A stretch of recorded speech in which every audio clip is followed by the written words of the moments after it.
Good evening and welcome to Press Pass. It's 22 minutes past the hour, a bit past our time, but we will make your wait worth it because I'm in the midst of legends, veterans in the industry. You'll meet them in just a few seconds. But first, this is what's the focus on Press Pass tonight. I was really scared. I was scared stiff. This is a Kiswahili service student. Has Moi been sanitized? On Press Pass tonight, we speak to journalists who were in the newsroom. They wanted me to read. When yangu kulingana na mambo ya media naye misingatia sana kitu kimoja tu. Wamesahau mambo mengine. Watoto wamekufa huko Kakamega na hakuna kuongea ya hiyo maneno ya watoto. Has all the coverage on the death of retired President Moi overshadowed the news on the untimely death of 14 Kakamega children? We get your views.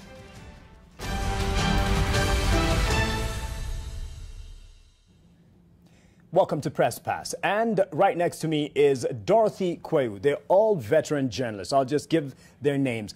Dorothy Kweu is not a stranger on this panel, and it actually happens to be her birthday. Happy birthday. She turned 16 today, and we're glad that she chose to celebrate her birthday with us on Press Pass. Happy birthday, Dorothy. Next to her is my namesake, the first man I've met with my name, Martin Masai. And as Lin Jiru and many people have been talking about his relation possible to the late President Moi, we will find out. He is the editorial director at Mbaito FM and had worked at Kenya Times for many years and has some experiences to share. And right next to him is Yusuf Washira, also not a stranger on this panel. He is a veteran photojournalist, has followed the late President Daniel Toroitich Arap Moi over the years in his work as a journalist. And next to him is Caleb Atemi.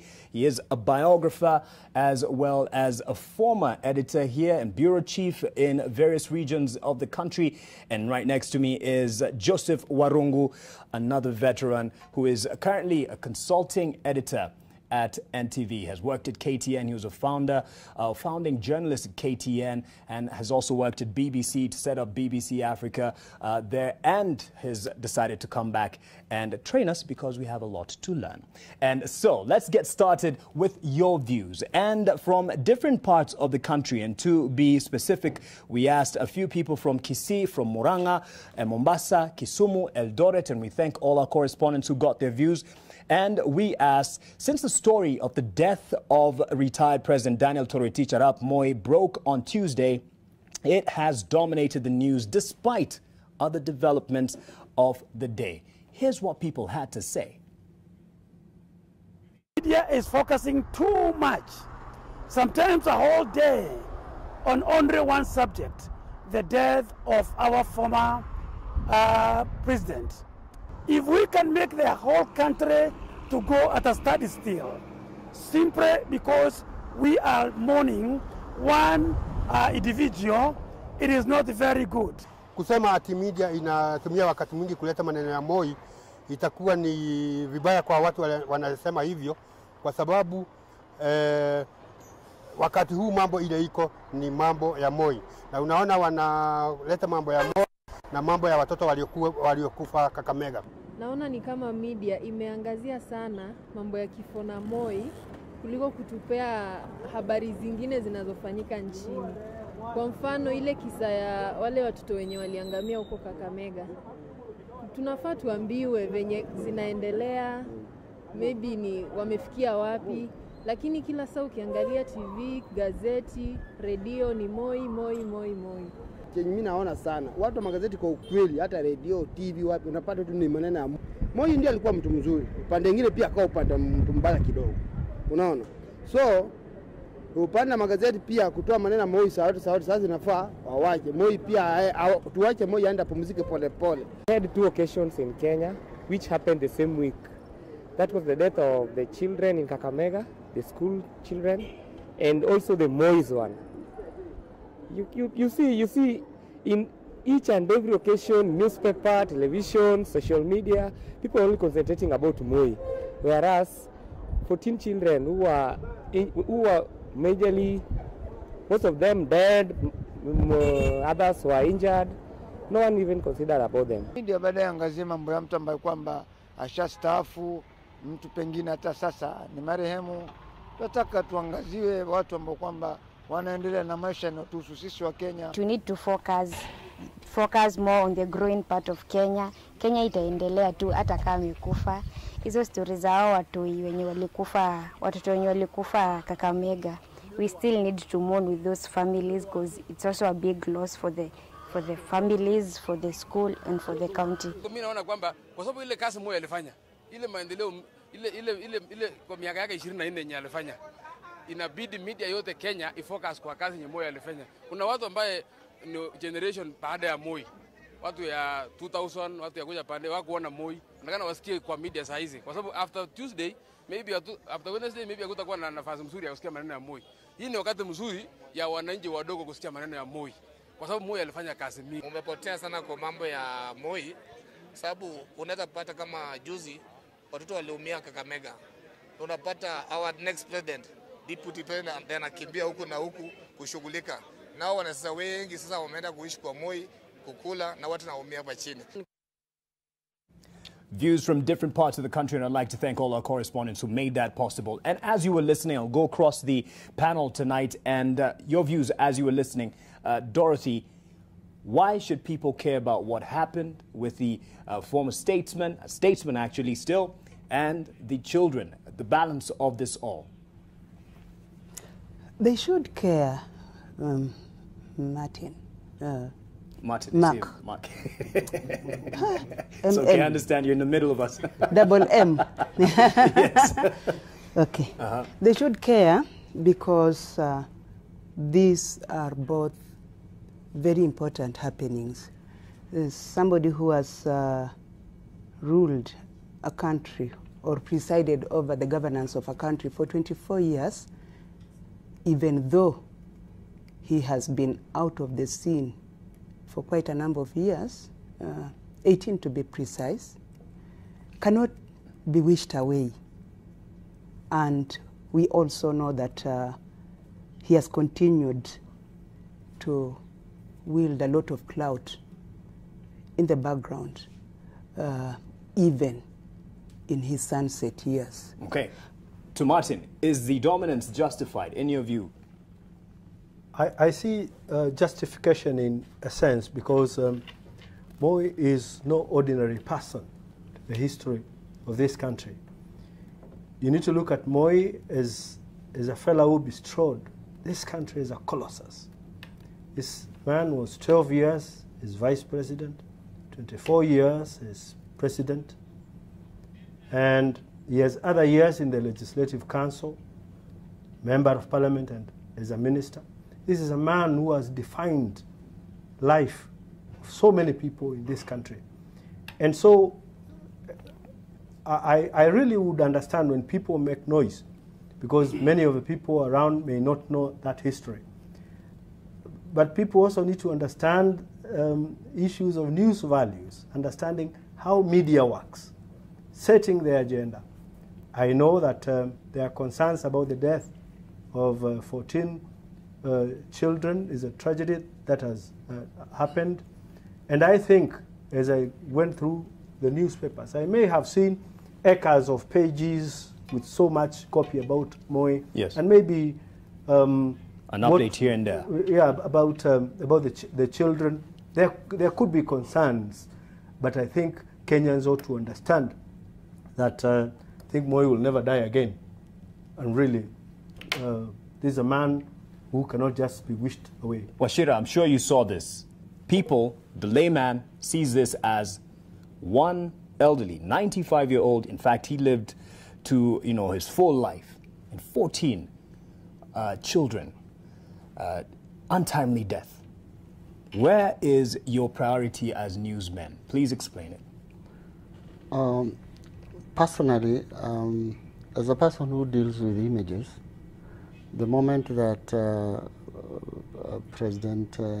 former president died, I immediately conceptualized his life that he led while ruling this country, and even before as a vice president. So I had him working as a leader of this country, and on the other hand, as an image person, I started looking at the 14 children trampled in that incident. Kakamega, yes. Kakamega. And I felt instantly when after the 14 were announced to have gone through that, I looked at Moi and his history of maziwa ya Nyayo for the children, and then the number of schools that he raised money to put up schools from primary level to university level. And wherever Moi went for a state function, a political function, the child was always dominating the terrain. Either he would stop to greet them, or they will come in front of him to sing as choir and so forth. In essence, you're saying he loved the children. He loved the children. Many people knew and him therefore, for that. And therefore, to me, I felt, and I still feel, that we should balance. We should present. Was it balanced as is? That's what I want to get out from you. No. It's not. Where was the tilt? It's tilted on His Excellency. All right. Would you make the same call, Bonakaleb, at Temi, as our boss, if you were still the boss here at NTV or at NMG? Our Nigerian relatives say that a great Iroko tree has fallen. Such trees, they don't fall every day. Mugumo trees don't fall every day.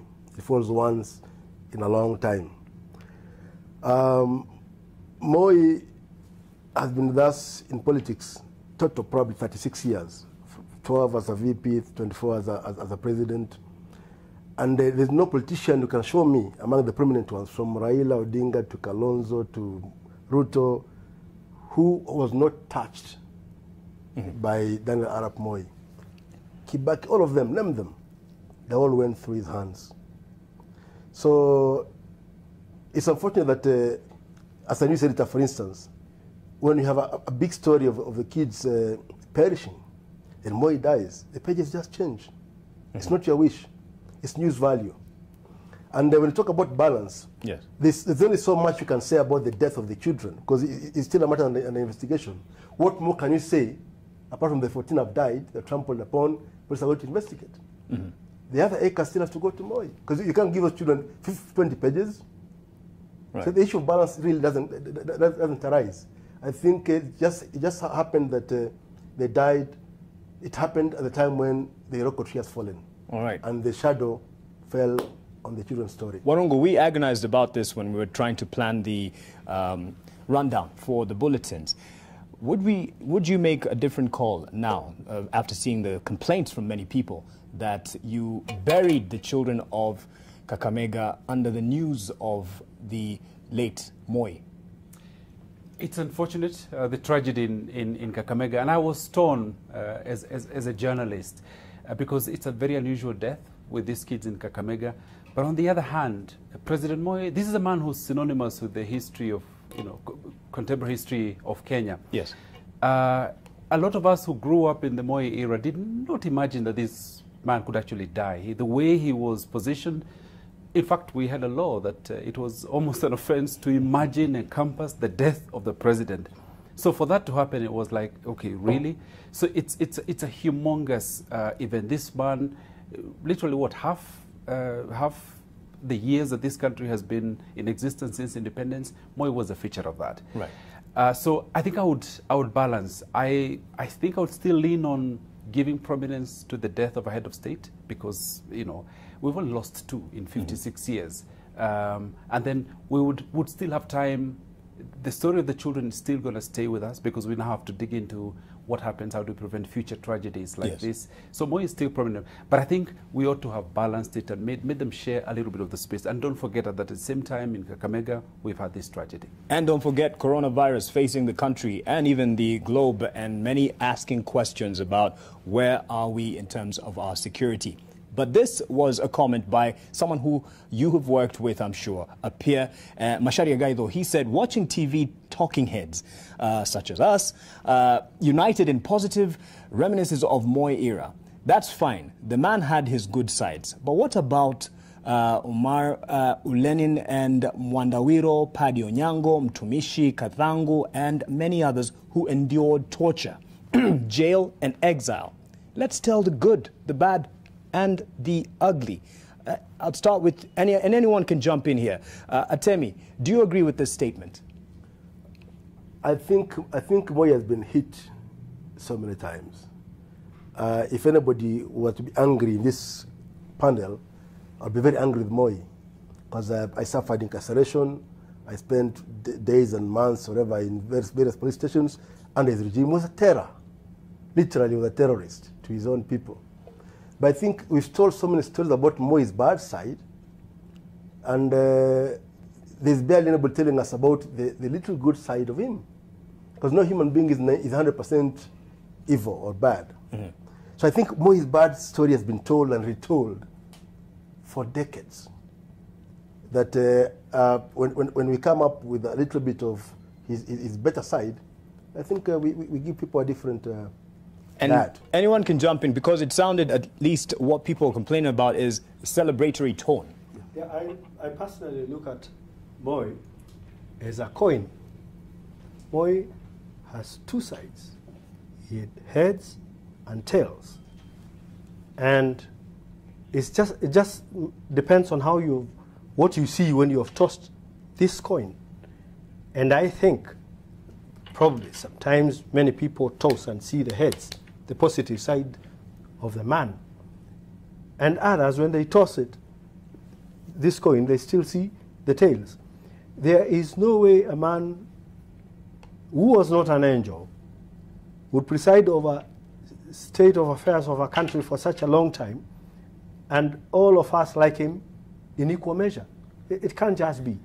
And I think it would be foolhardy for all of us to look at Moi entirely as a bad person or entirely as a good person. But I think you need to measure then a man by his deeds. If you put it on a scale, look at what Moi did for this country, what he didn't do for this country, then you make your own decision. And I think the actions of this man, whether it was good or bad, I think history will really judge him. But I think as a person, I saw Moi as a person who meant good things for this country. But in the course of things, other bad things happened. And I think he was also alive to that. And as he left office, he was sincere enough to say, guys, sorry. And I think very few of us. Many say sorry doesn't quite cut it, because there's the issue of accountability. And that's what everyone is asking for media, at least. Keep telling these stories. Don't just put up a praise chorus of this man who's remembered by some as being, a tyrant. Personally, I would like to go a little further, and more so at the time when Moi became president of this country. Because we need to look at the genesis of the tyrant, as we would wish to call him. Actually, Moi started on a very good note. Actually, there was euphoria when Moi became president. And I remember an aunt who visited town from Mombasa at that time talking about how she witnessed the people of Mombasa literally lifting his limousine. I didn't see it, but she was there and said they literally carried his limousine. That was the euphoria, that they felt this is a great man. So I would then want to ask, what happened? How did the tyrant evolve? And it is there that we must also pay some attention, because it wasn't easy. There were odds against him. He was a passing cloud. And I think the last straw was the attempted coup, Then he realized he was threatened. And I know that anybody who feels threatened will react. But otherwise, I think before the attempted coup, Moi was generally a gentleman whom many loved. But after and for the greater part of his reign, many might say, you know, he ruled with an iron fist. Washira, where do we strike the balance? He has just died and his family is in mourning, and there's a place for, you know, African respect, you know, mheshimu wacha ende zake, and then we can talk about issues further. Where do we place that balance when we have an audience who demand the truth to be put out? Maybe you can allow me to comment on that before. Real quick, and then Washira, yes. Yeah.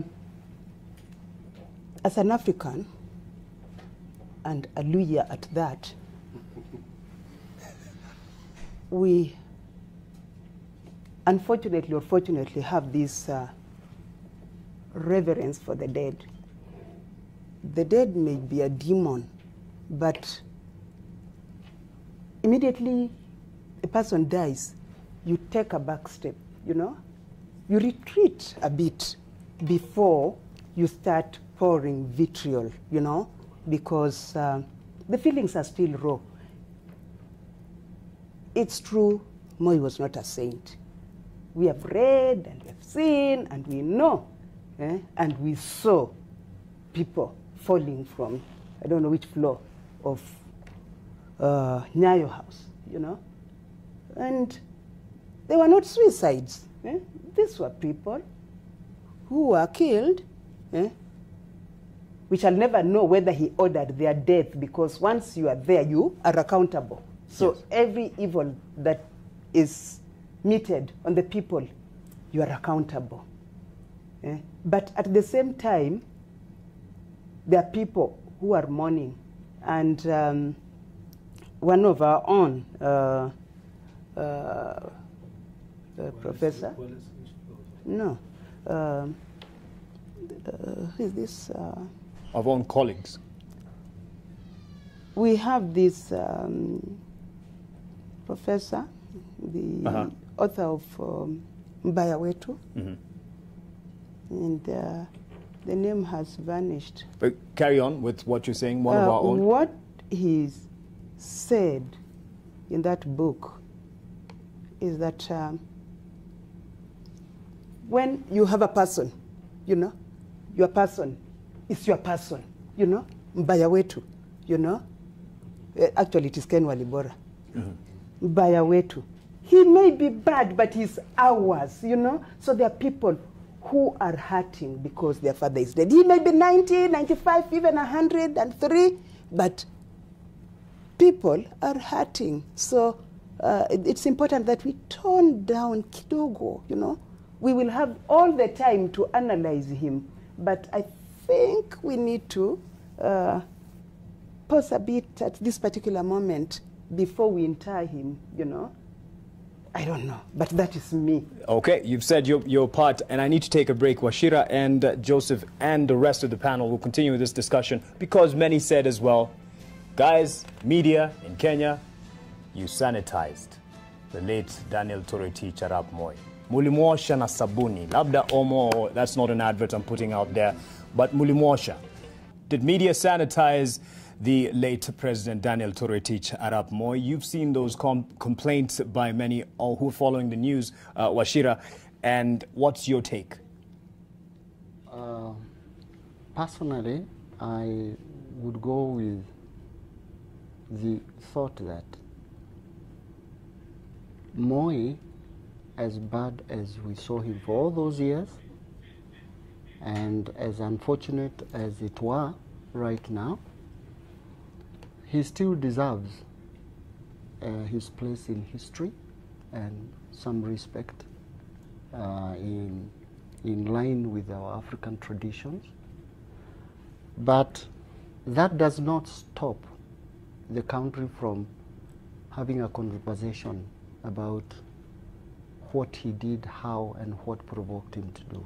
For example, I know most of the things, most of the power that he wielded around was based on the existing constitution, which he found on the desk, so to speak. He couldn't do much because he had a transition to drive, such that by the time the country was having this desire, burning desire to change the constitution, by the time we are getting to that level, so many, Moi had found himself having too many enemies in all sorts of corners for all sorts of different reasons. Again, look at the environment in Africa at the time Moi took over, within the 24 years. Africa was surrounded, was ruled by coups, dictators and what have you. You had one side Sani Abacha, the other side we had Mobutu, Kukubanga or Ingoho or something like that. Something like that. And in the middle of all this, Kamuzu Banda was there. There was Kenneth Kaunda. And all this, at the end of the day, these are wazees, and they influence one another. So, like my colleagues here are saying, the history should not be downplayed, but the respect we must sustain. Let me give you an example as an image person again. Because of all the bad, the ills that was attached to Moi, true or not true, I found myself working for the Daily Nation, the biggest newspaper in East Africa there, to date. I found myself in a very tricky situation. One, Moi's regime perceived Daily Nation as the primary enemy fighting his regime through foreigners, okay? And therefore, we were enemies as a corporate and as individuals, writers and so forth. Now, on our editorial policy was, and still is, I think, if I'm not wrong, was that you must bring the best story and you must bring the best image. Now, I happened to find myself promoted to a chief photographer. And that, to me, called for an overview. An overview of the presidency image. The presidency as an institution and the person running that office. Okay. Where did I find myself? 95% of Moi's stories coming out, things were negative. The coffee prices are bad, the tea and the roads are bad, and so on. Okay? That is one side of Moi. And then Moi would come and say, this is not true, this is propaganda. And when he does it, whenever he did it, he did not hide his feelings.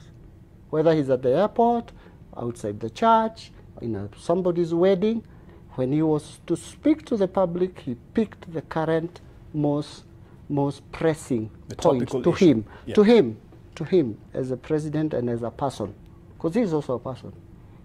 And he spoke very bitterly about these things. Now, in terms of image, you can imagine what that meant. He is an old person, annoyed, and he's so natural about it, both visually very raw and orally. Yeah, he looked very bad and furious, and the media, the Western media, loved this. They would capture that and portray, here you have an African leader, and on the other side you have Mobutu, the other side Kamuzu Banda, and so forth. So for me, what did I do as an individual with a responsibility in a national newspaper? I made sure I am with Caleb Atemi. We are covering a very sensitive story, and Moi has blasted everybody left, right, and center. I would wait. I would take that shot for my record, but in my mind, I would put it in another file and look for a positive, warm picture of the man in that function. Are you protecting him, making him look good, not the real? No. I wanted to show. I wanted to show that here is the story, and this is what he said. It's in black and white. But on the other hand, the man also has a human heart. The picture speaks so it was a very. So some might say you actually killed that story by not giving the exact picture of the day. But that's the story of another day. I can't be the judge of my senior. To Joseph Warongo, to those who are saying NTV, KTN, Citizen, you did us a disservice in this whole sanitizing campaign. I would say I don't quite agree, and I would sort of go along with Dorothy, because in terms of TV coverage, you've got to distinguish the first day of the incident and day 2 reporting. On the first day of the incident, you really want the details about the man, what has happened, what are people saying about it, the reactions. And I would also make a distinction between marking the death of somebody and celebrating it. I don't think the media was celebrating. That may have come across like that. We were marking the event. It's an important, a significant person who's passed on. We were marking that event. I think it would be really dangerous if we started celebrating. In other words, behaving like KANU, Youth for KANU, YK92 kind of foot soldiers in the media. Yes. It is only on the second day that you say, okay, so we've told you what this man was all about. Now let's get a bit real. What was his reign, all about? Then now you can draw out all the dirt. It's a bit too early. Immediately the person has passed on to jump and say, yeah, that he was terrible. You've attended funerals of guys who were bank robbers, and they say, oh, this guy was a gentleman, he loved this and he did that. It's a bit of an African tradition, but it's because, as Dorothy said, it's something that is still fresh in people's minds, so you give it that kind of accord. Yes. But where you start playing maybe praise, almost praise and worship kind of music in favor of a man, which is what, then it becomes really dangerous. So I'm not too sure. I think we could have done better. You still can, ingest a little bit of the 360 flavor of the man to say he was not that much of a saint. But anyway, let's give him his moment. All right. And Caleb Atemi, you said something during the break, and we need to take another one in a couple of minutes, that perhaps we have served the wrong narrative about Moi in comparison to the founding president. Yeah, I was saying, see, you have to look at Moi in the context of the country's history in totality. Moi took over from his boss, Mzee Jomo Kenyatta, who he served diligently as vice president. And he served him diligently because he remained humble, underwent lots of humiliation from the Kiambu Mafia. They fought him, and in 1976 is what you call the Change the Constitution movement, led by late Karume and Kika Kimani.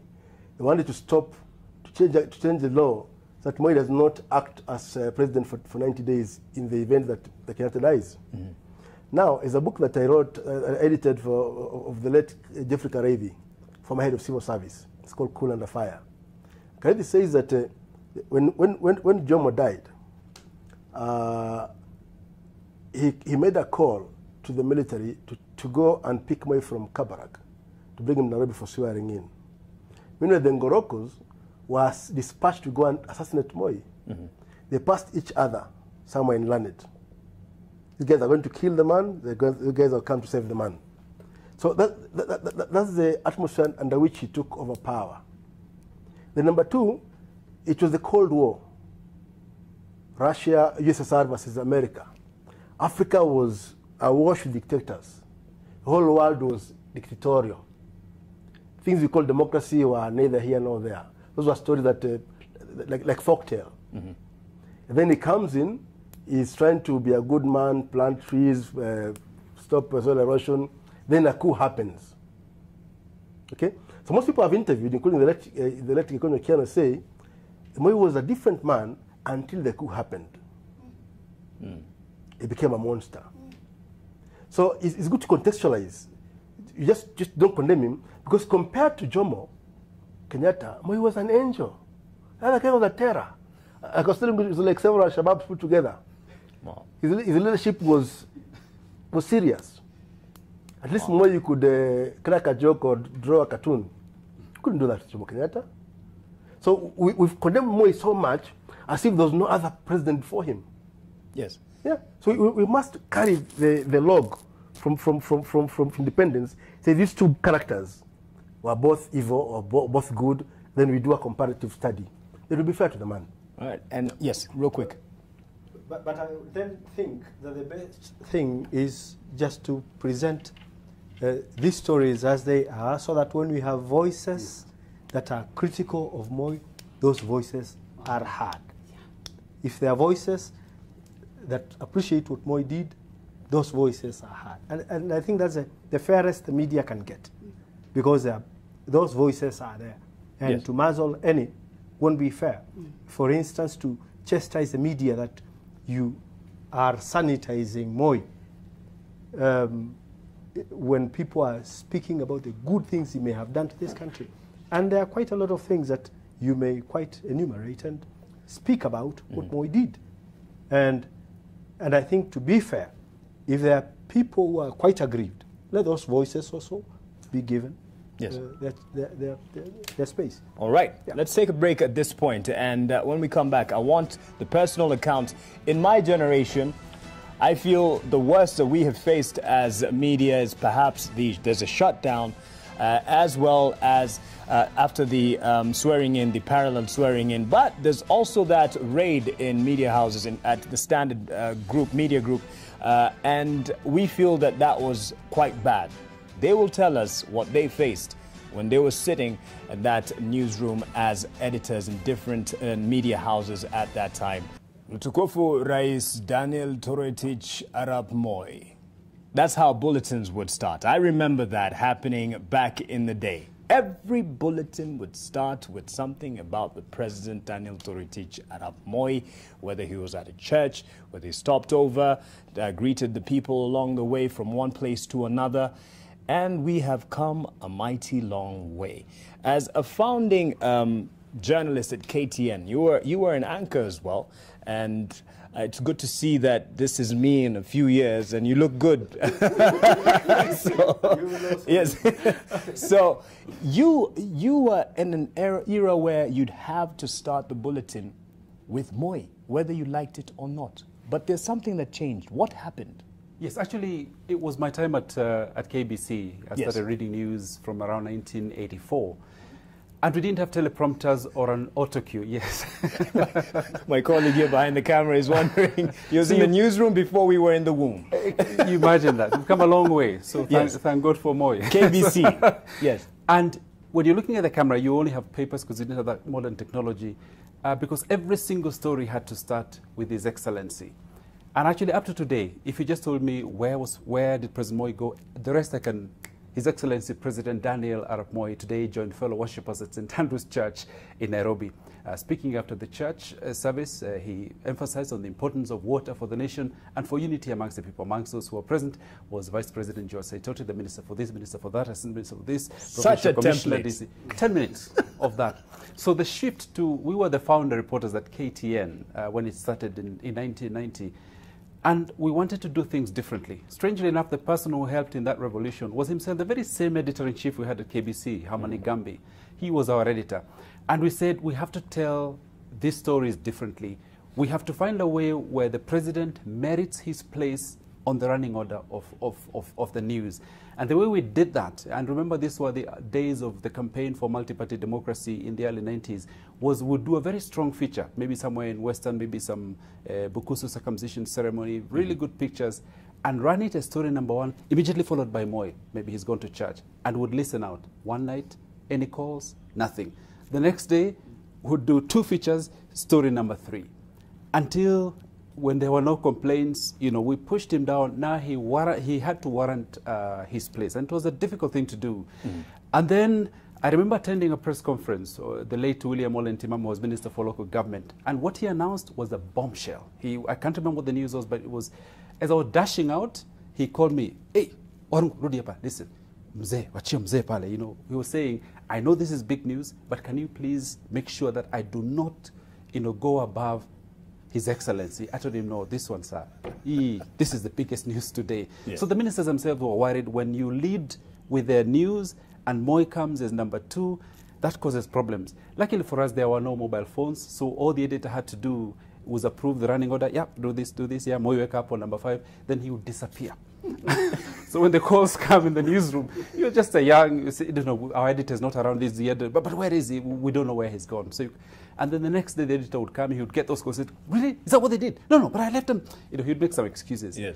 And it was just by stealth, pushing the boundaries slowly until, Moi accepted that he had to make news to be in the news. Right. And Caleb, there's stories of the president calling the editor in the newsroom.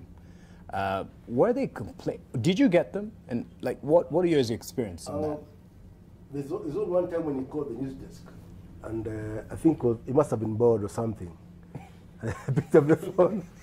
So he asked me who I was. He said, kijana yangu anafanya kazi na gazeti ya ukabila, ngambia ni mimi mzee. So gazeti ya ukabila ilikuwa Daily Nation. So I think he was just trying to find out what story we were running. But I recall when we were still on Tomboya Street, he called in because there's a story that he was trying to kill. There were comments made somewhere in Mohoroni by I think Alo Aringo, I can't remember exactly who it was. Then Mutegi Njau was yes.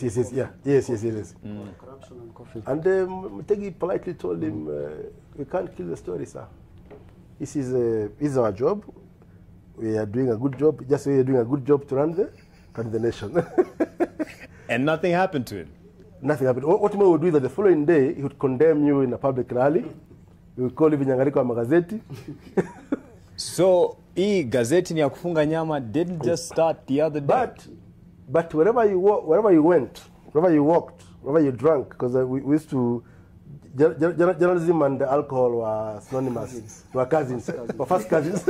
Now we're in water. Look how far we come. They were twins. Identical twins. So wherever you went to drink, there were always 2 or 3 special branch officers watching over you. And you knew there was special branch. So there was constant harassment. But what we did, some of us, we turned it into a narrative. We called them our bodyguards. And hey, guys, give those bodyguards of ours some beer. No, give them soda, because beers, you don't want them drunk. Eh? and some would talk to us in a friendly tone. Like we would leave the newsroom around 9, and we decide let's go and have a drink or watch a certain play at National Theatre. National Theatre was the United Nations for the journalists. Those from KBC, those from KT, rivals, that's where we used to centralize ourselves. Mm-hmm.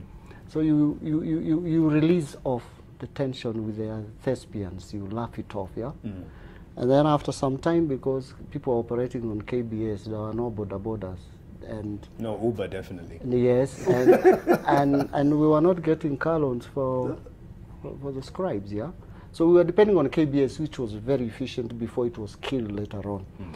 So the convergence at National Theatre was particular around certain time, everybody. So therapy. And departure is dictated by the bus timetable. KBS, yes. Yeah. So we'll have a mob walking from National Theatre, pick 1 or 2 other guys who had private meetings at Central Police. Opposite there's a hotel there, and then Sunshik on Tomboya Avenue. And where are we going? We are going towards the Heathrow of Kenya Bus. That is Hilton for the Ngong Road people, Dagoretti area. Kibisu Kabatesi, Tini Njoroges, and myself, we are people of Langata, Nairobi West Langata route. Then you have Solomon Mogera, BBC. You have Whispers, Wahome Mutahi, the late Wahome Mutahi, Mike Ching Mureithi, Mado, the cartoonist, and many other colleagues, and people like music writers like Wagashamba. That route is Eastlands. So where do we meet? We depart from Hilton, one group, the next group at Gill House, Folangata, Nairobi West, and finally, the big city, Eastlands, is at Tusker, yeah, Tusker there. Now, Mark, believe me or not, from National Theatre, each one of us has got bodyguards that will make sure umeingia matatu yako. And another bodyguard will be waiting on your point of arrival. Special branch officers yeah, who are basically they want to training. listen to what you are saying. And particularly who are you meeting? Who are you meeting in between? That we could say that they're following us technologically, and that's why some people actually hide their cameras here and whatever. That the system or the deep state is watching, and if they're watching, thank you for tuning in. And Martin Masai, your recollection at Kenya Times, which was under the ruling party then, so it must have been easy for you. Well, it would look easy from far, but it was far from easy in reality. I love that. Yeah, because I probably had a little different experience than many journalists. And I've always considered myself as an outsider from newsroom things. I came from out there. I was chased from the field because of politics of multipartyism, that I had to be evicted from my station in Machakos because of politics. Being identified as, the expression then was, mtu wa vidole mbili. Just because you probably push for stories. Kwa wale wajui, inamaanisha nini mtu wa vidole mbili? Multi-party campaigner. The idea was that you're probably pushing stories that injure KANU. And in this particular case, there was Masonga Lene land scandal in Ukambani. And so as I pushed that story, I rubbed KANU people the wrong way. And they went to the president to complain. And so one day it was decided that remove that fella from Machakos. And I left Machakos one evening. I came to Nairobi. Philip Ocheng, a very great journalist, resisted dismissing me. He said, let him come, we'll deal with him. So I had to change my name from Martin Masai to Ndei Malasi. In your bylines? To Nairobi, yeah, I changed bylines. Came to Nairobi and was a reporter. The multi-party campaign was on. So I would go to meetings, I'm meeting colleagues, they know me as Martin Masai, but the byline would be different tomorrow. Sometimes I would be deployed to go and cover Moi. And the byline would be different tomorrow. Until I reverted to Martin Masai at the repeal of Section 2A. And with time, I eventually became a normal newsroom. I went to Nakuru to cover clashes and came back as a decision maker in the newsroom. Wow. And then I quite encountered the power of that old man, because there are moments you just pick a phone as news editor and there was that voice. You know, something about Moi is that his voice, without the microphone, was very soft, hoarse and soft. But on the microphone, it would sound like a lion. So you hear, Uni Moi. You know, so he asks you, what is this story? Because in Kenya Times, things were funny. He would know what you are running as a headline story even before you do it. And the issue you asked me personally was a KCC story. So I indicate, yeah, this is what you're running. So you guys know more about KCC than I do. Of course, you not tell him you do. So you keep quiet, and he tells you need to know that you need to consult. You see, ideally, if you really want to be there tomorrow, you run the story at your own peril. Really. I mean, are you telling me that if you run the story, be there in sense, be in the newsroom or be alive? You'll not be in the newsroom. Okay. Probably doing the same job the next day. And you know, the former president was an interesting person. You never know who else he has called within the organization. Or he probably also knows that the news editor is a rank below the editor-in-chief. So when you've gotten that call, you have to sound your bosses about these sentiments, because you don't want it to get on your hands alone. Did you ever come across this control, Dorothy, or even any one of the colleagues that you remember at that time? I believe that there were quite a number of things that didn't go right. I may not have had a direct encounter yes. With the head of state in any of the stories I did, but I cannot remove myself from believing that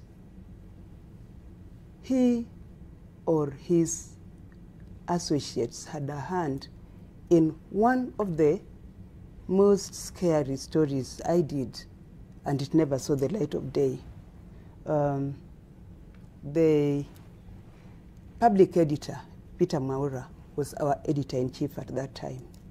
And I was doing a story on the Kenya Police Air Wing. And somebody has mentioned this business of being tailed and you don't know. That was scary because I would go, sign out from the office and say, I'm continuing with this investigation. And when I come back, my boss is telling me that, you know, you were at such and such a place. And while I was there, I didn't know that anybody was tailing me. And I went on collecting my notes, and in the end he told me, you know, Dorothy, why don't you just leave that story, you know? Because I think there were too many vested interests in the Kenya Police Air Wing. So that was one story that I remember was killed. There were others which I fought through over months, and yes, they eventually ran. But that one of the Kenya Police Air Wing, you know, that one was scary. Was killed? Yeah. Yes. Real quick, and then Atemi. Imagine it's easier for a reporter to cover some events incognito, you know, sitting somewhere, hiding somewhere, yeah? But for the cameraman, it's another ball game, yeah? It's known that you're the nation guy. Yes. Now, that's it. With Martin, my brother Martin Masai, Kenya Times, Mboka Ndere, they were there as mainly to tame the nation politically. That is not the journalist, I mean, from the other side of decision makers. Kenya Times was supposed to tame the nation. The standard had been toned down. KBC was trying to struggle, as Warungu is explaining. Yeah. Now, nation was the central nerve that is so bad, it's so painful, it's a boil. Imagine a mark on my side as an image person. At the nation, my initial stages, the initial stages of my employment, I spent about 5 or 6 years permanently covering the Mwakenya dissidents. Dissidents, that's the name they were using then, at the High Court, court number 1. That's where they were being brought. So you became identified with Mwakenya dissidents? Yes. And those guys managing, the security guys managing that section knew me personally. So they would make sure my movement and my photography there was just, you know, terror. And in the newsroom, they want that picture of that dissident, how he was brought in and how he was whisked out into a white waiting car or the prison van, and the relatives. It was quite challenging. Now, for say 5, 6 years, you identified with that assignment. Okay? So I covered people like Raila coming back, and George Anyona's, Koigi Wamwere's, all those people at court number 1, the Mwakenya dissidents and others. Now, later on, now as chief photographer, I am to assign my colleagues, assisting the news editor, to assign and to make sure we don't miss that material. And we are working under that harsh environment. Yes. You are seen as a dissident and as a traitor to this country. After doing all that, you have to end up now covering the head of state. Put yourself in my shoes. Yeah? And do you know how I had to apply what Warungu has just explained. I had to apply most of the time I applied that technique. The story being written about this person, either it's by Reuters or our local story, it's like this, it's negative. Okay, let's visit one of the stories that were big. It's a name that remains a black spot in the reign of Moi, and it is the late Honorable Dr. Robert Ouko, politician who served as a foreign minister under the reigns, actually, even within Jomo Kenyatta's government and as well as Moi's government. And there's this particular headline, and I don't know if it brings some memories to you. And if we're looking at it, this is the Sunday Nation of the February the 1990. And basically, it somewhat looks at, yes, there is the headline, the horror that was Ouko's body. Your experience from this, where were you and how did you particularly follow this up? I see by Caleb Atemi and Kwendo Opanga. Now that story redefined my journalism, and it actually made me enemy of state. I became a marked man. What happened was very simple. I arrived at Gotalila. They were searching for the body. Then the policemen all over. But I found myself right where the body was, alone. In what form? Like, just describe. It's just, what do you call it? Talk about lumps of thick lumps of ash, black ash. The head was the only intact thing that could tell you this was a human body. And the hands, the former hands, what were hands before, were actually bones, because they've been burnt. They were now in what they call in medical terms rigimotis, like a pugilistic position. Yes. The legs were off. Everything the entire torso was ash. Okay? And then the pistol was there, the jerrycan was there. The things had been laid down neatly, waiting to be discovered. Now, my curiosity was, it was dry season in Koru. The hill was dry, the grass was golden brown. If this body could burn to ashes, how come the fire didn't spread? So what I did, in Moi's days, you had to use the imagery, plenty of imagery. So I had to give the description of the body, the way I saw it. I had to describe the scene, the environment, and then I said in one paragraph, the fire which consumed the eminent minister to the bone burnt only a small portion of grass under his trunk. I left it at that. Now the government was trying to sell a theory that Ouko committed suicide. So in the same Sunday Nation, there was a sidebar. Yes, right here. The government explaining things that didn't make sense. Do not speculate or you get just Kenyans. Yes. Now what students did from the University of Nairobi, after reading my story, said, no, wait a minute, this guy, he wasn't killed there. He was killed this one, the body was brought here. So it sparked riots. I had to move from my house and to go and to live to YMCA hostels. Because now, each time I go to the office in Kisumu, the phone would ring. Remember there were no mobiles, There was that big black set on the phone, on the desk. The phone, someone would tell me, when you are Temi, say, unajifanya unajua Kiingereza sana, unaandika mambo ya huko, utafuata hiyo huko. So every day, you get calls to threaten you that you're going to follow Ouko in his grave because you think you know lots of English. This is who calling you? No, I believe the security personnel. Okay. So for about 6 months, I was homeless.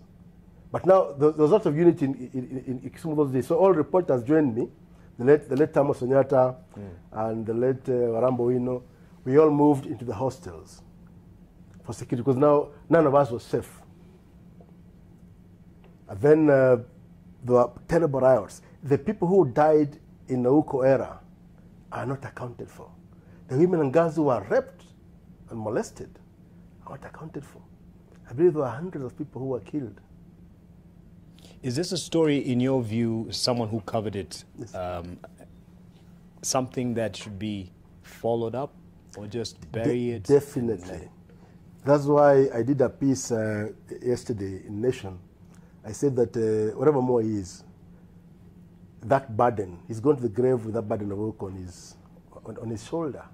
As the head of state, whoever killed Ouko, as the father of the nation, he carries that cross. Yes. And I said, ironically, he's being buried on the same day Ouko was plucked from his bedroom. Yes. To be murdered.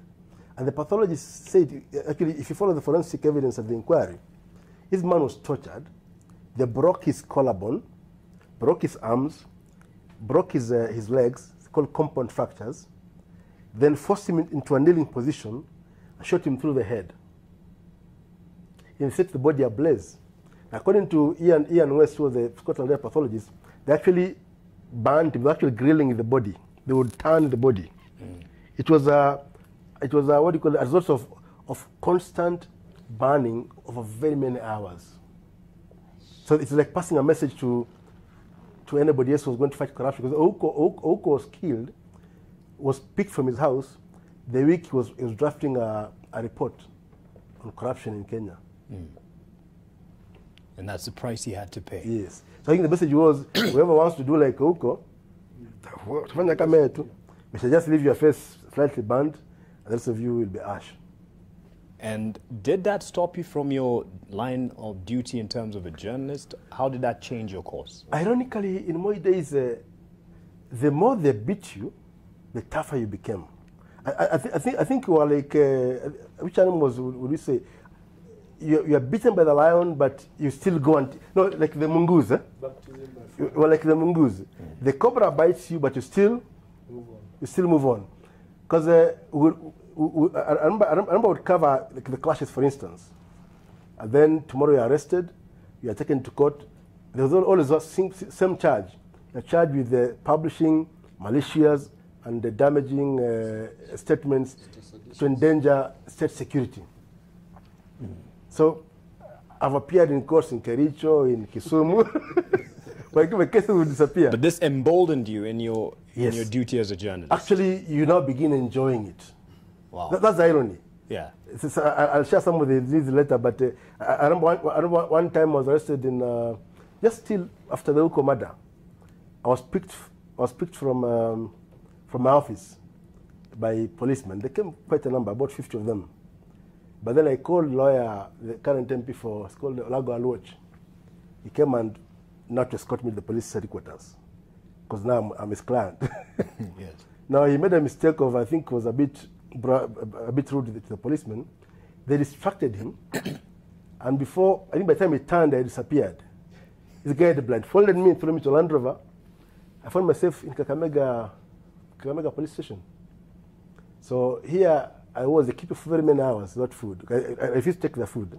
They'd rather starve, because they'll kill you. If you don't take the food, don't take the soda, unakaa tu hivyo njaa. One of the ugliest creatures I ever seen walked into the room with a huge pliers. Tall woman, full of muscle. It's like McTasson times 2, eh? Yes. She had a huge pliers. She tells me that the skewered Uko the things I can't mention on camera. Uko na his or knees. You think you got balls? Yes, you got 6 balls, eh? Na in Kiswahili. Uko na makende 6. I told her, no, mama, yangu ni moja tu.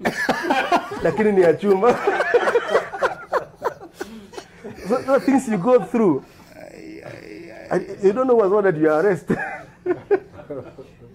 Okay, no, let me not pursue that and see what happened. But yes, we'll get to a bit more. Yes, real quick, Dorothy. Now, please allow me to play the devil's advocate at this point. Of course, that is horrific. And of course, as somebody who had covered Dr. Ouko, especially during the heads of state of the OAU, just a few years before he died, you know, had covered him, had covered his wife, you know, because he was the minister at that time. I was very personally affected by Dr. Uko's death. I still am. But I would like to put it to the nation that what was happening was a carryover of what had started a lot earlier. This country took off on the blood of its best. And of course, Piogama Pinto died mysteriously, you know, okay, mysteriously, because it was made to be just, you know, it was like thugs, you know, but we know that because of his political stance, this was a state action. I have no evidence, but I have cause to believe that. But you could see their writing all over it. I was still a young girl in school at that time. Then come JM, at that time I was a university student, and I know we had an almighty riot whereby the university was actually closed for, I think, 5 months, something like that, you know, because the students became ungovernable. We all rioted, and we had to be sent home, you know. And that was during the first presidency, which means that Baba, as we loved to call him, Baba Moi, was just carrying on what he had inherited. I don't want to say that, therefore, it is excusable. It is not excusable, but... You want to take us back to actually where the foundations of this was laid? Yes, that is where the things started. That is where the rain started beating us. And I want to say that even though the new constitution has helped a lot and brought a lot of rights and, you know, this and that, we are not yet out of the wood. I'm a member of the Editors Guild, and I know that less than a fortnight ago, our chairman had to go to police to protest against harassment of journalists.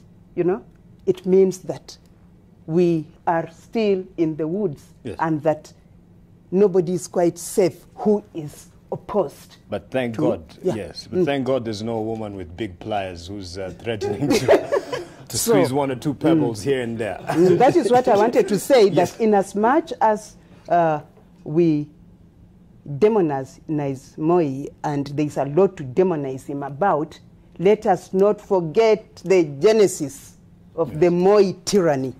All right. And there's something you faced while at KTN. You were summoned. Yes. We were criticized when we went, we had it easy. When we were told Karibuni Chai, State House, in my generation.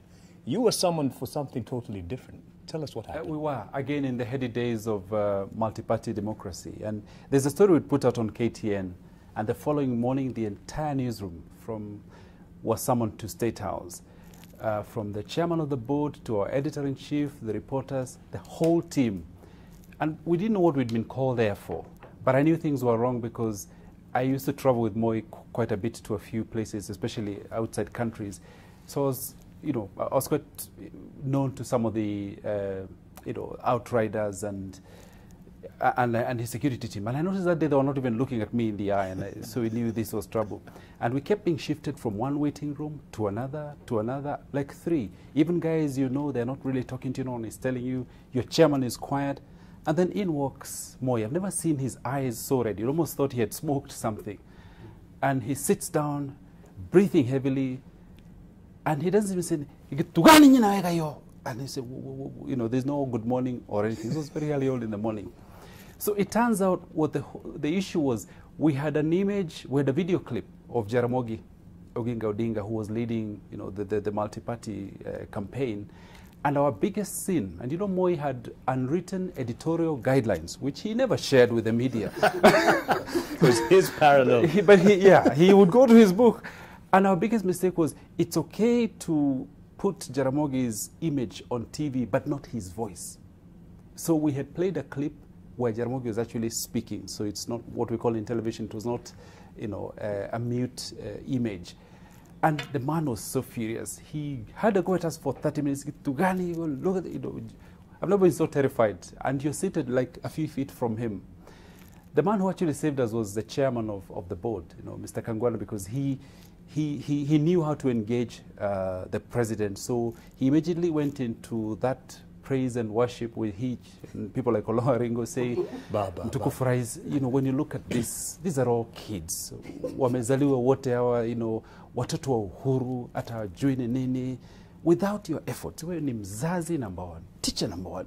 These are, in every home, you'll always have that errant child who runs this way and does the wrong thing, and they come back and they're all that, you know, as a father, you know, you sit that child down, and he worked on Moi's ego, and by the time the man was finishing his speech, you could see Mzee was now, you know, beginning to, he was soothed. And he said, Kwenda apana rutiyo kitu tena. So he was actually calling us to shut down that station. This was, by extension, this was his Shut station. down KTN. It was part of the Kenya Times, you know, Kenya Times Media Trust. Yes. He was actually going to shut it down. And so for the next 2 days, we were frightened. But because those days we were also working in parallel almost with the civil society, we decided, you know what, atujamaliza bado. So you'd sneak in a little Jaramogi to see what would happen and wait. Nothing happens. And so we kept pushing boundaries. And Yes. I think that's what defined the way we tell our television news. If we had not done that at that time under Moi, things, so I suppose what we are enjoying now, the fruits of what the guys here on the table have had to endure in news. It was a very frightening experience. And the worst thing is you come out, and because people know that when you go into State House, you don't come out empty-handed. You know, the fellow says, hey, so, kitu, you know, like guys who are left in the office, do you have anything to share? And we didn't want to talk. I went home traumatized. Yes. You know, I came this close to losing my job and that station being shut down. But he let us be. A form of intimidation. And I'll revisit that with how it's treated now, because there's issues of the commercial muscle being used against media now when they cut resources coming in and revenue. Yes, I'll come to you, Bwana Masai. Sounds funny saying that. But Yusuf, because it's me. Yusuf, this is a picture here, and you could probably describe it, and if my director would be able to capture this some moments back, you can give us the context. But as you do that, because you're the man here with the high waist, tumbo waist or something, trousers, with the camera right down your tummy right there, facing, what was he telling you then? And then experiences from Moi. Were there moments he was livid, he was mad? I'll go with the picture first, then I'll add up what you just explained about Jaramogi. This particular day was like any other day when the president arrives from a foreign trip. What would happen, he would pick, of course, he's informed, he would pick the topic of the day, the political topic of the day, the line that the opposition, the so-called dissidents, has been running, whatever the topic is. And he would look at the journalists informally, just as he's trying to get to his car. He would just look at the journalists and stop there and say, you know, you should never shame your mother even if she was mad. And you journalists, you have this problem. You are traitors. You lack patriotism. So this was one of the many. It was giving you dressing down in front of people. Yes, the media, and of course you can see who is the media there. The other gentleman was the one in white, or yes, was Martin's photographer, Moshene. Moshene. That's Kenya Times. Yes. And if you check the eye contact of the president, he's not looking at Moshene. It's you. It's me direct, because he knew me very well. He knew me very well. Yes. Simply because I explained earlier, to have a soft terrain, for me to take pictures of Moi, I had to take the good side of Moi, either smiling. I took advantage of the fact that he loved humor. Yes. He loved humor very much. The comedians and WACs and the dancers, traditional dancers, when they bring humor into it, Moi becomes a very ordinary, warm father. He would even break into a very big laughter. So there he's looking at me, but he's talking to the editors, my bosses at the Nation, who are not there, and the opposition dissidents. But he's just taking advantage of my presence. So I was a corporate to him. I was a corporate what? Conveyor belt. He's sending a message through me, and that was a regular thing with him. And now, you can imagine what it meant. Moi was a very hyperactive president and a person, such that in one day he would go out for 5 different assignments. In the morning, leave for Djibouti to attend the IGAD conference. By 11, he's back. He flies to something to do with the Sudan. By 2 o'clock, he's somewhere past a parade, and we are in Kenoru Meru.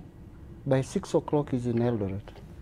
And all these places, he used that method to update and to fight the media that is an enemy most of the time. If not the media, it's the opposition is fighting. Let's come to experience at KTN with our brother here, Orungo. Interesting Moi. There he is very mad because of what KTN has done. They are getting the tongue lashing at State House. Then another day, I am on presidential assignment with my colleague Kwenda Opanga. What are we doing? The president has gone to commission a geothermal plant at the Takwel Gorge, yeah? And he's taken a retinue of diplomats, and among the VIPs is none other than Jaramogi. And Jaramogi at that time had already been given a job, a parastatal job, something to do with the Cotton Lint, the chairman Cotton Lint.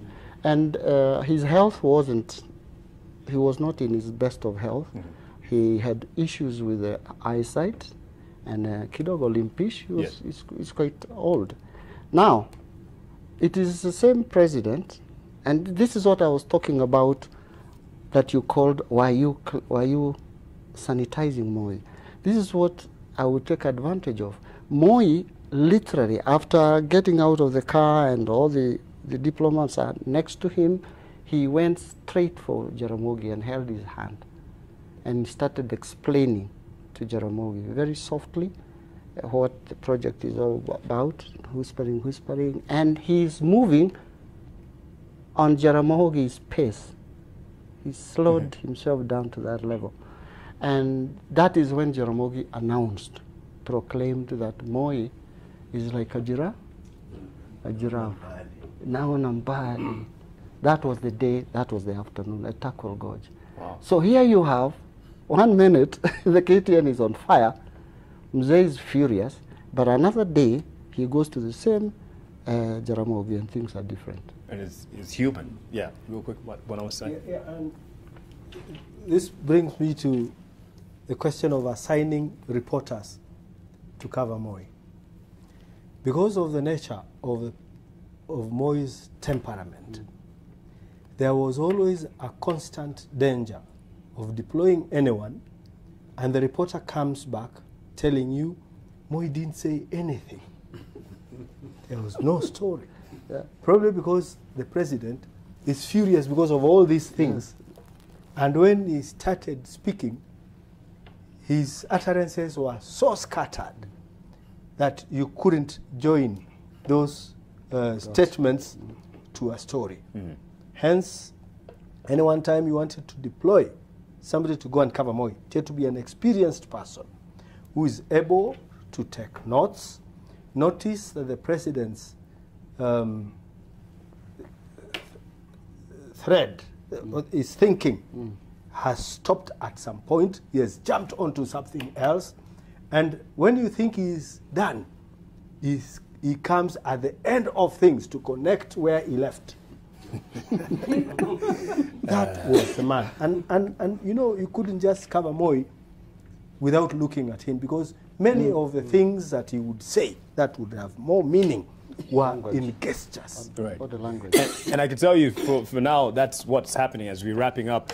When President Uhuru now does this and puts it aside and leans over to hold his mic, now we say, now that's the story, because you know he's going to utter one or two things. Bona, tell me before we go, there's something, there's also instances where you were arrested, but you somehow snaked out. Give us that tale real quick. And if the cases have been concluded. Yes, well, that's it. At one time in Garissa, I was actually arrested for a story I did about banditry. Bandits attacked the residents of the PC, and the gunfire came in the night. I was in my house, so I crawled out to follow. You know, journalists as usual, you go where the danger is. I met some 4 APs who are my friends. They told me they're fighting over shifters. So I spent the night with the APs. Three of them were killed. 4 of them were killed. So I had my story by the time it was morning. I had my story of the details. Now the DC calls a press conference and says that last evening, one of our Land Rovers had a mechanical problem. It backfired. It sounded like gunfire. So I want to assure people, guess that it's a very peaceful fight. So can you imagine my anger? I was actually then employed by Kenya News Agency. But I used to, because KNA was supposed to report only what the DC says. So I began doing stories for the nation, but using a pseudonym. Yes. I used to call myself Olwenyo Carlo. So I filed my detailed piece of the killings of the APs, the attack on the PC's residents, and the background of the shifter war. Now, the DC knew he had contained the situation by telling us Land Rover did some manenos. Those days, it used to take 3 days for papers to arrive in Garissa. Now that day, Moi sees the splash, he calls the commissioner of police, who is not aware. Because you see the piece Mekalia store? So kitu gani? Papers were flown there in a military chopper. So for the first time we got papers the same day. The PC, don't tell you the power of Kano those days. The PC, provincial commissioner, ordered all shops closed, all businesses closed, and people were rounded up for a public rally. Rallies are forced to condemn the newspaper and the writer. They don't know it's me. Olwen. So I did another story of the condemnation and the closure. Now, Moi was convinced that story was lie, was fake. And he ordered for the arrest of the reporter. They didn't have evidence, because those days, I would file my stories through telephone booths. And about angels, people working for post office, who are like my guardian angels, they give me reverse calls. They tell me, wanakuja hapo special branch, kimbia ile booth ingi. Every booth is like 10 kilometers away in the heat of Garissa, but now you sprint yes, to go and find the rest of the story. So some of those guys, I have never met them, but I owe them my life. Yes. But because they suspected that I could be the writer, they picked all the young reporters who were in the Kenya News Agency, and they were actually sent to, were locked up. Because of you? Yes. Moteg Ginjao is the only man that would say 6 balls. He drove he drove to Garissa. Those days he could not drive to Garissa without police escort, in a personal car to come and demand my release. Okay? That was one incident. The other incident was now encounter with Moi's anger. Yes. It was the Lugari by-election in 1994. A man called Apili Wawire had defected from Fort Kenya to Kanu. So Moi used to have big rallies, but majority of people, attendants, were actually school children, tiny little kids waving flags. So I thought I said in my story that Moi would address rallies, but 90% of the crowd were school children. Yes. So Moi was in his convoy going to Lumakanda for a public rally, and I'm part of that convoy. He stops at a market. He says, "Wapi muti ya gazeti, a nation." I innocently lifts my hand. And I think he threw the room at me. Fimbo ya nyayo. So by karate swiftness, I ducked. It hit some guy that I think was some assistant minister. But he didn't let go. So he gave me a lecture where I should not stop writing lies. Now at the public rally, he actually called me Uchaba, and he held my hand. Sema hii watu naona ni ngapi? Sema ni wengi. Hapana wengi maelfu. So he told me what to write, maelfu. Kama ndio mzee maelfu. Then he's not telling the cameras. Ichana chuzo alikuwa ananiambia Mr. State House. He's not referring to maybe the days when he was vice president. Yeah. Sasa maenda gazeti ya Borocho na Kabila naandika mambo ya kuharibu jina yangu. After that the arrest came. Yes. Because now, you know what we used to do with the Yusuf, my friend Yusuf here, would make friends with the bodyguards. So make sure that they're well endowed with their drinks and nyama. Yes. So they became our friends. Ambia mzee amesema tukushike. So what you do, we shall follow you at high speed, up to the border of Webuye. When you flash your lights, you know we've released you. You tell him your car was supernatural. So that I did. I told had some BBC lady, I think, had given a lift. Yes. Kambia utavaa nini seatbelt. Yo, fika hiyo can flash. Nikaenda mpaka Bungoma. But now the local boys, them they came to arrest me. But we went to the pub where the heads of drink, the senior policemen. Yes. So we're already there and the PPOs are there. And we for mzinga mzi. Some of the boys are coming with their guns and we went to arrest you. Get out. So lovely experiences. My goodness. I mean, it's just because of time that we had to cut it. Yes. Just on real quick. Motegi rescue to Garissa for Caleb. It's nice to have good editors and very courageous editors. Who will stand with you. Oh yes, they give you wings to fly.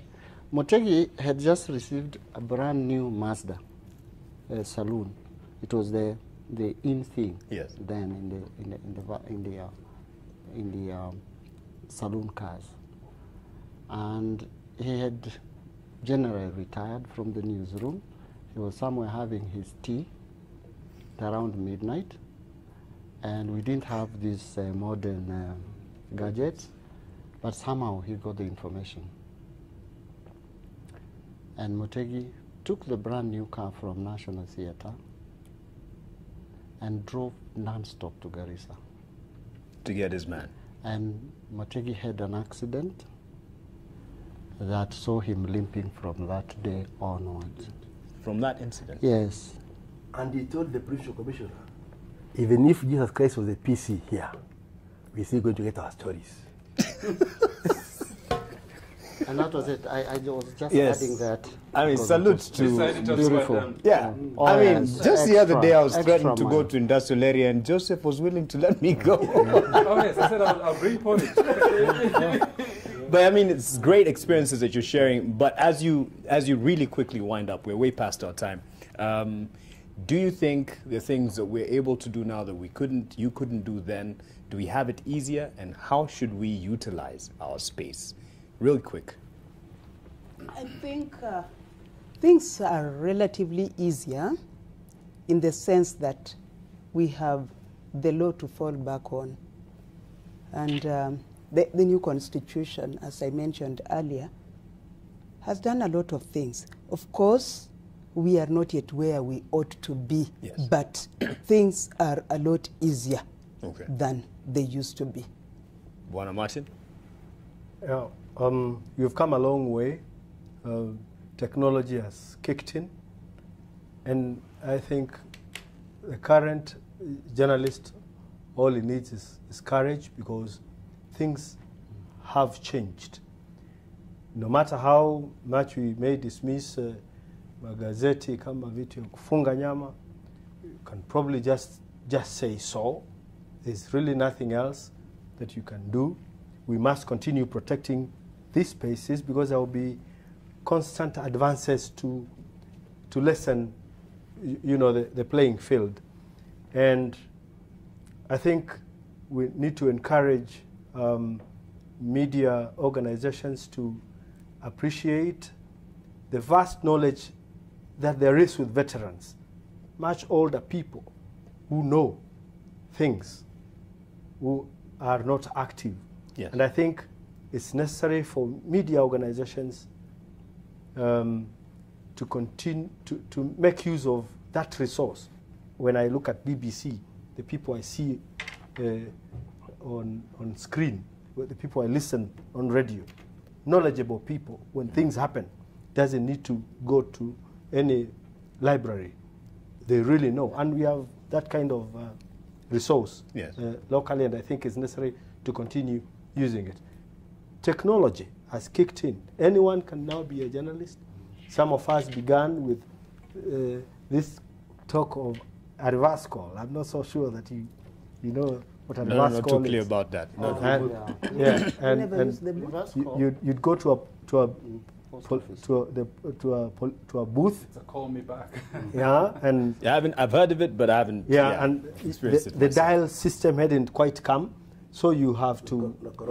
My version is please call me. No, so you koroga, then an operator comes when he's ready to come. Reverse call this so and so. I want a reverse call to this number in Nairobi. So you wait because there are probably 2 lines, and wait. And when you are reading that story, a story that is mentioning people sometimes adversely is a big story. As you read it, a crowd gathers there. In the market. In the market, there are people who don't want to hear your version of the story. Some are shouting against, no, you can't say so. So you are even at risk. So now things have changed. And on the bit Martin is on the telephone, it is a booth which was operated by the post office telecoms, and those booths, out of 10 times, only once it's working. And it only works through the GPO, the post office. The post office, on the other hand, for 42 districts, we had 42 districts then. Originally there were 30. Yeah, so 42 districts, you have 42 post office, and each post office must have 2 lines, only has 2 lines. And those 2 lines, by bureaucracy, must be free for the provincial commissioner, that's equivalent to governor, the DC, and the police, PPO.